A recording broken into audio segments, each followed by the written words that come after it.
The Daily Bread Devotions. Today's reflection with Pastor Jeff Elis Cupides. Good morning, Pastor Jeff. Happy Wednesday. Happy Wednesday, Cha at Ted. Kumusta sa atin dyan? Kumusta sa ating mga taga-subaybay? Good morning po. Good morning to you, Pastor. Kanina okay kami. Ngayon mas okay dahil nakita ka na namin at inaabangan pa rin natin ang magandang balita galing sa'yo. Anong good news natin ngayon?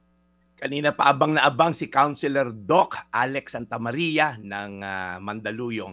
Well, Cha, alam natin marami pong plano ang gobyerno, maraming mga inaasahan nating pagbabago, maraming mga proposals. Pero ito pong siguradong plano ng Diyos.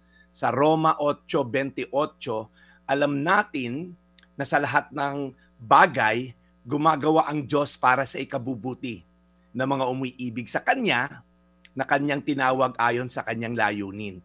Alam niyo po yun, naitanong niyo ba minsan sa sarili niyo, paano ba magiging mabuti sitwasyon ko or ng pamilya niyo or maybe ng bayan? Kapag may sakit, alam niyo yun, nalugin negosyo, broken relationships, may sitwasyon ng bayan natin, madaling magduda sa kabutihan ng Diyos, di ba? Lord, may plano ka ba talaga? Nakalimbag sa pera namin yan, di ba, na talagang pinagpala ang bayan na ang Diyos ang Panginoon, pero bakit parang wala?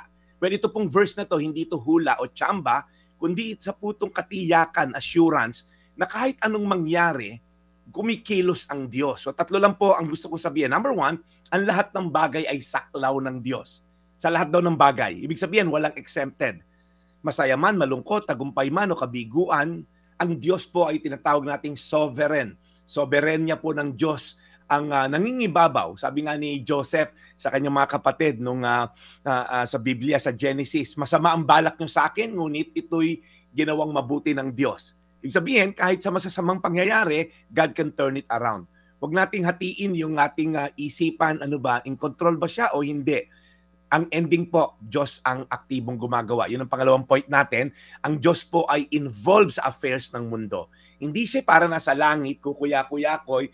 Tingnan nga natin sino mananalong mga congressman ngayon or senador or mga politiko, mayor. Tingnan natin kung malulugi yung negosyo. Hindi lang siya nanonood lang. Siya aktibong kumikilos sa mga pangyayari. Yes, meron po tayong free will, pero at the end of the day, siya po yung master weaver. Kumbaga, tinatahi niya ang lahat at ang ending po, ang kanyang kaluguran. Sa halip na magtanong ka, Lord, bakit? Subukan nating itanong, Lord, ano yung tinuturo mo sa akin sa mga sitwasyon ko ngayon na pinagdadaanan?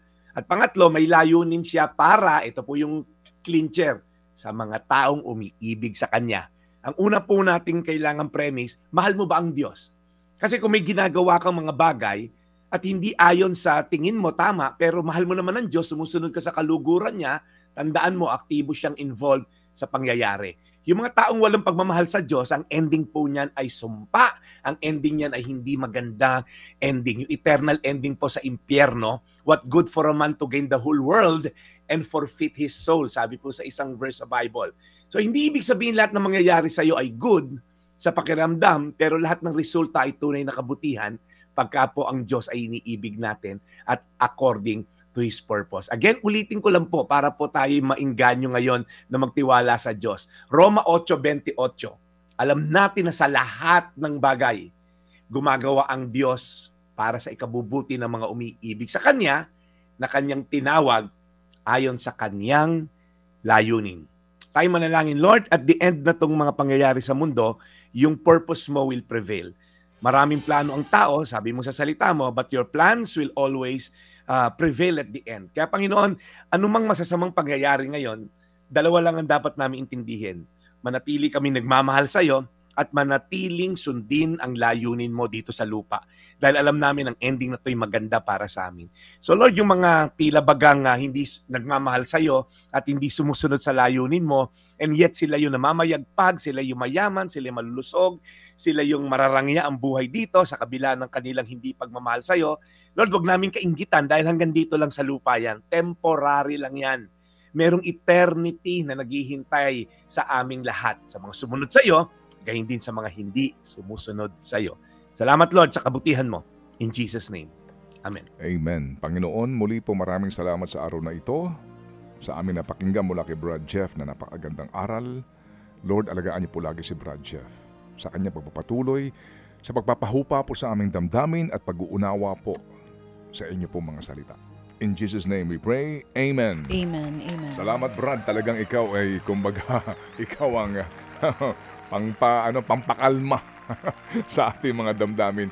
Mabuhay ka Brad, salamat na marami and we'll catch you again tomorrow. Yes, Brad Ted, yun ang mga aking role dito sa mga kababayan nating naging cynical na, nagsawa na, panahong pa ni kopong-kopong, black and white pa ang TV, ganyan ang problema ng bansa. Alam niyo po, tiis lang po, may eternity pong naghihintay para sa ating lahat. At yan po ang pangako ng Diyos. Ito po ang yung Daily Brad, your daily dose of inspiration. Thank you, serving the people, Brad Jeff Escopides sa ating The Daily Brad.